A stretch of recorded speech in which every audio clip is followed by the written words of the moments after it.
নির্বাচনী রোডম্যাপ দ্রুত সময়ের মধ্যে একটা পরিষ্কার রোডম্যাপ দিয়ে ব্যবসায়ী, আমলা, রাজনীতিবিদ, প্রশাসন, সমাজের সর্বশ্রেণীর মাঝে একটা স্বস্তি দেন। নির্বাচনী রোডম্যাপ ছাড়া এই স্বস্তি আসবে না। আব্দুল হামিদকে ছেড়ে দিবে, নুসরাত ফারিয়াকে আটক করবে এবং সেইটা সমাজে নানান ধরনের একটা প্রতিক্রিয়া সৃষ্টি করবে। এগুলো দেশের জন্য ভালো না, এগুলো সুখকর কিছু হচ্ছে না। আপনি একজন সম্মানিত ব্যক্তি, এই সমস্ত পোলাপানগুলো আপনারা অসম্মানিত করবে। আপনি তাদেরকে যেই মাথার উপরে তুলে দিচ্ছেন যে ছাত্র আমার নিয়োগকর্তা, আপনি যদি ওই জায়গায় থাকেন তারা আপনাকে ডুবাবে, দেশকেও ডুবাবে।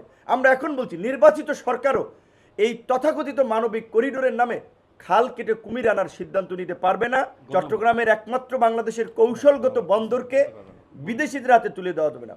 প্রয়োজনে আপনি টেকনোলজি আনেন, টেকনিক্যাল এক্সপার্ট আনেন, বিশেষজ্ঞ আনেন, উচ্চ বেতনে তাদেরকে নিয়োগ করেন, নিজস্ব অপারেটর দেশীয় প্রতিষ্ঠান দ্বারা বন্দরকে পরিচালনা করুন এবং নির্বাচনী রোডম্যাপ দ্রুত সময়ের মধ্যে একটা পরিষ্কার রোডম্যাপ দিয়ে ব্যবসায়ী, আমলা, রাজনীতিবিদ, প্রশাসন, সমাজের সর্বশ্রেণীর মাঝে একটা স্বস্তি দেন।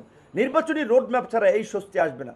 প্রশাসন অনেক ক্ষেত্রেই কাজ করছে না, আস্থা পাচ্ছে না, কারণ যাকে তাকে ফ্যাসিবাদের দোসর বানিয়ে দিচ্ছে, যার তার বিরুদ্ধে আন্দোলন করছে, যাকে তাকে লাঞ্ছিত করছে।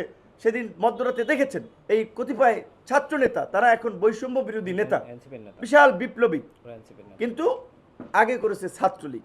এখন তারা একজন ব্যবসায়ীর বাসায় আপনার হানা দিয়েছে যে তারা তাকে গ্রেপ্তার করবে, টেনে হিচড়ে নামাবে। তুমি কে? তোমাকে কি আইনশৃঙ্খলা বাহিনীর দায়িত্ব দেওয়া হয়েছে? ফ্যাসিবাদের দোসর কারা কারা এই গুম খুন গণহত্যায় জড়িত, এর একটা তালিকা দরকার। ইউনিয়ন পর্যায় থেকে শুরু করে জেলা, উপজেলা, সব জায়গায় একটা তালিকা করে তাদের গ্রেপ্তারের অভিযান পরিচালনা করা দরকার। একটা তালিকা প্রশাসনের কাছে থাকা দরকার। না হলে ওই যে আব্দুল হামিদকে ছেড়ে দিবে, নুসরাত ফারিয়াকে আটক করবে এবং সেইটা সমাজে নানান ধরনের একটা প্রতিক্রিয়া সৃষ্টি করবে। এগুলো দেশের জন্য ভালো না, এগুলো সুখকর কিছু হচ্ছে না।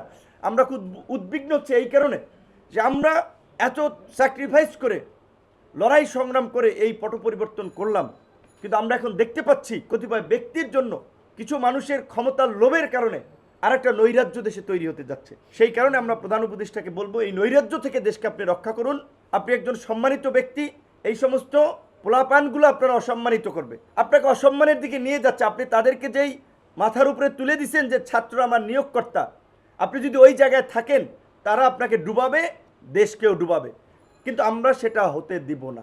তাই আমরা পরিষ্কারভাবেই বলছি, আমরা অনতিবিলম্বে নির্বাচনের একটা সুনির্দিষ্ট রোডম্যাপ চাই এবং নির্বাচনী রোডম্যাপের বিষয়ে সরকারের পক্ষ থেকে কোনো সুনির্দিষ্ট দিক নির্দেশনা না আসলে অনতিবিলম্বে আমরা সকল রাজনৈতিক দলগুলোর সাথে আলাপ আলোচনা করে প্রয়োজনে আমরা আবার রাজপথে নামবো নির্বাচনী রোডম্যাপের।